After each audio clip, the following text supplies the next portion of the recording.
मोदी जी आते हैं 10,000 करोड़ फैक्ट्री में दे दिए, 20,000 करोड़ फैक्ट्री में दे दिए। गुजरात में को फैक्ट्री को बजट है 90,000 करोड़, 1 लाख करोड़। बिहार का बजट है 1 लाख करोड़।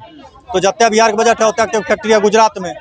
बिहार को मिल क्या रहा है तो गुजरात जाने के लिए वो ट्रेन एक्स्ट्रा का है तो मजदूर भर पहुँच जाएगा, है कि नहीं है। मोदी जी शिक्षा व्यवस्था क्या दिन बोले, जिस दिन बच्चा लाठी खा रहा था मोदी जी क्या लाइन बोले कि बच्चा लाठी मत मारो।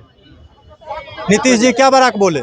बात रहा बेरोजगारी पे, बेरोजगारी का डाटा सरकार नीति आयोग को डाटा निकाल के देखिए, बेरोजगारी का डाटा निकाल के देखिए कितने आदमी बेरोजगार है और उसके डिग्री के मुताबिक उसको नौकरी मिल रहा है कि नहीं मिल रहा है। जवाब ऑटोमेटिक आपको मिल जाएगा। कैमरा घुमा के चारों बल देख लीजिए, सिर्फ युवा नजर आएगा। और युवा मतलब भटकता हुआ युवा, भटकता हुआ युवा आपको सिर्फ और सिर्फ यहाँ पे नजर आएगा। क्यों? सारा ग्रेजुएशन पास है, सब पीजी में एडमिशन ले लिया होगा, लेकिन बेरोजगार है। का है ओकर बाप मंत्री ने, ओकर बाय मंत्री ने, ओकर नाना नाती मंत्री मंत्रालय में नहीं है, इसलिए ग्रेजुएशन करके बैठा है। 7वां फेल रहता, बाप मंत्री रहता, विधायक सदन में रहता। जिसका बाप नेता रहेगा वही उसी को रोजगार मिलेगा। तो 13 करोड़ बिहार का आबादी है, 1250 परिवार नेतागिरी में है। और सब जो बच गया 13 करोड़ में 1250 हटा के वो सब झुंझुना डोलाता है, वो सब मूर्ख है। अरे चाय वाला के पास जाइए आप पूछिए माइक सटा के इलेक्शन के बारे में, शिक्षा के बारे में, स्वास्थ्य के बारे में। अगर यहाँ शिक्षा स्वास्थ्य मंत्री से बढ़िया नहीं बोला तो जो कहिए सो ये बता दीजिए। सारा मंत्री विधायक के बेटा के बैठाइए और सारा गरीब भिखमंगा जो गांव में है उसके बेटा के बैठाइए, दोनों के बीच में डिबेट करा दीजिए। पैसा का नहीं, शिक्षा का। अगर गरीब के बेटा वो विधायक और एमपी के बेटा से ज्यादा बढ़िया बात नहीं बोला, ये मोछ मुड़ा लेंगे। और बताइए, सारा अगर अच्छा नहीं बोल पाएगा तो जो कहिएगा सो। बिहार से जो मोदी जी आते हैं तो बिहार से जो है ट्रेनों की हरी झंडी दे देते हैं, लेकिन एक फैक्ट्री का हरी झंडी नहीं दे पाते। रोजगार की हरी झंडी कहिया देंगे कि खाली लाठिए की हरी झंडी देंगे। नीट के पेपर इससे पिछला साल लीक हुआ, बीपीएससी का पेपर लीक हुआ, अगला होने वाला है। क्या उसका कार्रवाई हुआ? कुछ कार्रवाई आपको नजर आया? कुछ नजर आया? लाठी के बदला क्या मिला? जो अधिकारियों पे लाठी चलाया उसको क्या सजा मिला? कुछ मिला? कुछ नहीं मिला। बच्चा का क्या मिला? एगो अगला डेट यहाँ पे। और बयान क्या आता है, जो पढ़ने वाला है ना वो कैसे भी पढ़ लेगा, ठीक है। तो आप तो योग्य हैं, आप तो बनने वाले हैं, तो पद के पीछे कहाँ है? आइए जन समर्थन गांधी जी की तरह सत्याग्रह आंदोलन कीजिए, रोड पे उतर के। ना हम एसी के गाड़ी के कार से बाहर लाइट नहीं रखेंगे, लेकिन ये नियम बच्चे पे लागू होता है। विधायक को गाड़ी मिलता है जाने के लिए, मिलता है। अब बच्चा को सुने कि यो बस सेवा फ्री मिला है, कभी नहीं मिला है। विधायक अगर कहीं रुकेगा, सुनिए जब सरकार बनाने के बाद तो सारा विधायक 5 स्टार होटल में, सारा न्यूज उठा के देख लीजिए। जब सरकार पलटी मारने में तो सारा विधायक को 5 स्टार अलॉट होता है। बच्चा को एगो छोटा सा कोई हॉल भी अलॉट हुआ है सरकारी, जिसमें बच्चा एग्जाम देने के लिए जाए तो रह सके। पटना स्टेशन पर सोया हुआ रहता है, जंक्शन पे, रोड पे, प्लेटफॉर्म पर आपको नजर आता है। यह प्रचंड बेरोजगारी। जब 500 सीट के लिए 10 लाख बच्चा फॉर्म भरता है, इसी कहते हैं बेरोजगारी। ग्रेजुएशन वाला अगर चपरासी फॉर्म भर रहा है, पीजी वाला अगर 12th लेवल का एग्जाम दे रहा है तो बेरोजगारी नहीं है। जब आप पीजी करके 12th का पेपर दीजिएगा तो जो बेचारा 12th वाला है वो कौन पेपर के लिए जाएगा भैया? आईएएस का तैयारी करने वाला बिहार पुलिस देगा, तो जो बेचारा बिहार पुलिस तक पढ़ा है वो कहाँ जाएगा? तो इसका निदान तो बेरोजगारी है। नहीं मिल रहा है वहाँ पे, तब तो यहाँ आ रहा है। तो सरकार को गेट खोलना पड़ेगा, रोजगार देना पड़ेगा। दूसरा चीज है, खाली इलेक्शन के वक्त रोजगार मत दीजिए।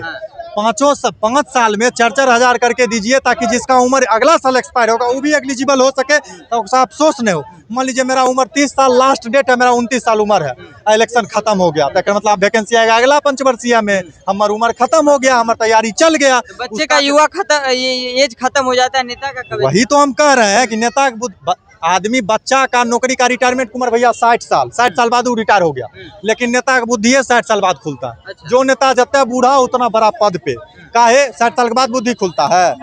90 साल का डंडा लेके उनको चाहिए कौन चीज, हम मंत्री बनना चाहते हैं। अब बच्चा का नहीं मन करता है कि हम नौकरी करें, हम माँ बाप का सेवा करें, ये सब बच्चा का मन है। तो बच्चा बोलेगा तो लाठी मारिएगा, तो आप लाठी मारे, 5 साल बाद आपका रिटर्निंग, आपका भी फैसला करने की बारी हमारे हाथ में है।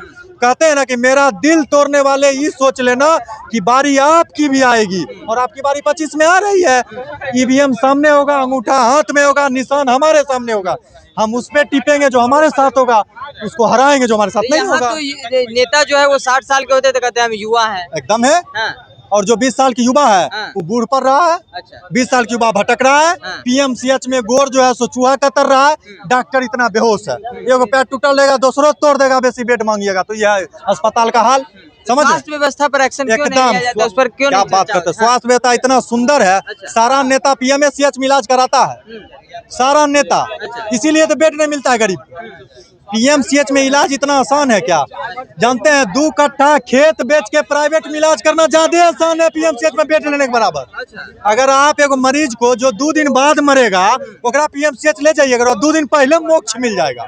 ये दशा है पीएमसीएच का। अब तो न्यूज बजाते देखते रहते, पीएमसीएच का न्यूज वायरल होता है, इसको मारा उसको, पीएमसीएच में कुश्ती का खड़ा हो गया। इलाज से ज्यादा उसका शारीरिक इलाज होता है, लत्तम जुत्तम पवित्र। कहा जाता है कि एशिया का दूसरा सबसे बड़ा अस्पताल हाँ, एशिया का ना है, पूरे दुनिया का सबसे बड़ा अस्पताल बना दे। गरीब उसमें घुसे नहीं पाए तो अस्पताल कौन काम का भैया। अगर बेड रहते हुए बेड नहीं मिले तो उठा के नीचा में बिछा के इलाज कीजिए। जब बेड रहते बेड नहीं हो पा रहा। शिक्षा स्वास्थ्य व्यवस्था बहुत जर्जर स्थिति में है, बेरोजगारी बहुत चरम पे, इस पे सरकार को ध्यान देना पड़ेगा।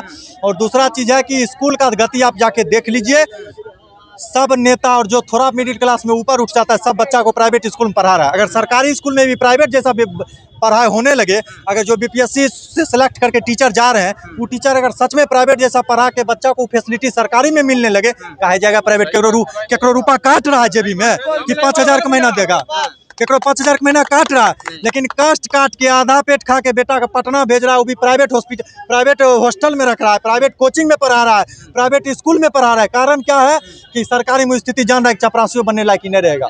खिचड़ी भी खाने जाएगा तो उसमें गिरगिट मिलेगा, अंडा मिलेगा तो उसमें तेलचट्टा मिलेगा। यही सरकारी स्कूल का हाल है। मतलब सरकार पे ही, सरकारी स्कूल पे भरोसा नहीं एकदम है। अच्छा, सरकार के क्या बच्चा, क्या मंत्री का बेटा पढ़ता है सरकारी स्कूल में? एको गो कोई नहीं पढ़ता।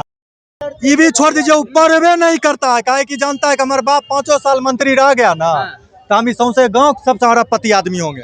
अब बच्चा जान रहा है कि अगर 3-4 अटेम्प्ट में हमारा नहीं निकला ना तो हम गाँव सबसे भिखमंगा कैटेगरी में गिनती होंगे। यही अंतर है। हम तो बार बार आपको कह रहे हैं, गांव का सबसे गरीब परिवार उठा लीजिए और उसके बेटा को बैठा दीजिए किसी मंत्री के बेटा के सामने, अगर उससे ज्यादा अच्छा नहीं बोला हम लोग सब जिसको कहिएगा उसको वोट दे देंगे। समझ रहे हैं? लेकिन बस बात ही है कि हम लोग ग्रेजुएशन पास है, बाप मंत्री नहीं है तो रोड पे भुंजा बेचेंगे। तुम 8वां फेल भी है, तुम्हारा बाप मंत्री है, तुम सदन में बैठोगे। बस इतना है। उसी का जवाब देने बिहार का युवा आ रहा है। और 25 में आप सारे नेतागण जो भी सत्ता में है, बिना सत्ता में, सबका तांडव 5 साल देखे हैं। सब लोग जाइएगा शपथ ग्रहण समारोह में जरूर, लेकिन कुछ अलग देखने को मिलेगा बिहार का माहौल और कुछ अलग सीट समर्थन होगा। मतलब युवा इस बार तांडव करेगा। एकदम करे, क्यों नहीं करेगा? आपके हाथ में लाठी था, आप लाठी से तांडव किए, हमारा हाथ में अंगूठा है, हम वोट से तांडव करेंगे, लेकिन करेंगे जरूर, ताकि पूरे मुख्यमंत्री, पूरे सत्ता में एक मैसेज जाना चाहिए कि अगर जनता के साथ गलत करेंगे तो जनता जब गलत करेगी तो आप हमको मारे तो हम थोड़ा दिन कुतने का काम किए, अगर हम आपको वोट का चोट देंगे तो आप 5 साल कुथिएगा। तो अगर अच्छा काम कीजिएगा तो इस बार भी बिहार जनता आपको चुनेगी। नहीं कीजिएगा सर तो बहुत हम्बल रिक्वेस्ट है कि आप हार जाइएगा, फिर तकलीफ होगा। इसीलिए हम सब का बात सुनिए और शिक्षा और स्वास्थ्य व्यवस्था पर बहुत ज़्यादा ध्यान देने की जरूरत है, क्योंकि यही मूल जो है सो जड़ है विकास का। रोड नाला नक्करी कोई आएगा बनाएगा, ये बना दीजिएगा तो समाज में आंतरिक सुधार होगा। और जिस दिन समाज में आंतरिक सुधार होगा, बाह्य विकास आपको खुद ब खुद दिखने लगेगा। पेट भूखल है, माथा दर्द कर रहा है, गोड़ टूटल है, NH लेकर हम झाल बजाएंगे? हमरा है साइकिलो न है, सरकार करें पिचिंग बना देते, पिचिंग पर हम चलेंगे केना जब ना कुछ है ना पिचिंग चले। तो पहले उस चीज का व्यवस्था कीजिए। समझ रहे हैं? अगर जिसको रहने के लिए घर न है ओकरा हम कह रहे हैं कि इंदिरा आवास दे रहे हैं, इंदिरा आवास दीजिए, लेकिन खाली नाम पे नहीं। समझ रहे? 700 रुपया पेंशन 1100 रुपया का महीना हो गया। विधायक रिचार्ज का महीना 2000 का महीना मिलता है मोबाइल रिचार्ज का। अब वृद्धा आदमी 1100 का महीना में दिन काट लेगा। अगर वृद्धा आदमी 1100 का महीना में दिन काट सकता है तो सारे मंत्री को बुलाइए और उसको 1100 रुपया देते हुए एक दिन काट के 1100 रुपया हम बता दे। हम मान लेंगे कि बुढ़ा 1100 रुपया एक दिन में भी नहीं काट पाएंगे। अरे क्या बात करते हैं आप? कोई मंत्री, महाराज मंत्री का चप्पल भी 10-10 हजार का होता है। आज अगर वो मंत्रालय कहेगा हम गरीबों का मसीहा है, एक बार विधायक बनता है, अगला साल उसके द्वार पे 50 लाख का फॉर्चूनर कैसे आ जाता है भैया? तो लूट शासन है। समझ रहे हैं? इस लूट शासन को रोकना है और सच में सुध शासन में से सुशासन का सरकार लाना है। और इस बार सबसे ज्यादा युवा पूरे देश में बिहार में, और बिहार का युवा ही तय करेगा मुख्यमंत्री कौन बनेगा। और 80 साल 60 साल के जो कहते हैं युवा है, उनको भी मैसेज देंगे कि अगर हमारे हक में काम कीजिएगा तो आपके हक में वोटिंग होगा, हमारे विरोध में काम कीजिएगा तो 5 साल कुत्ते रहिएगा।